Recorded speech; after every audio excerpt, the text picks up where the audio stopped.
Создать приложение стоит огромных денег?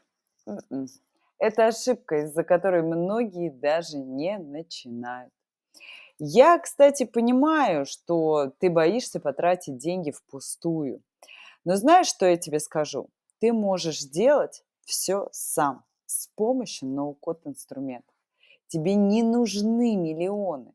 Ты сможешь создать приложение практически бесплатно. Это твой шанс, и я помогу тебе им воспользоваться. Подписывайся на мой телеграм-канал, там тебя ждет бесплатный интенсив и много полезной информации.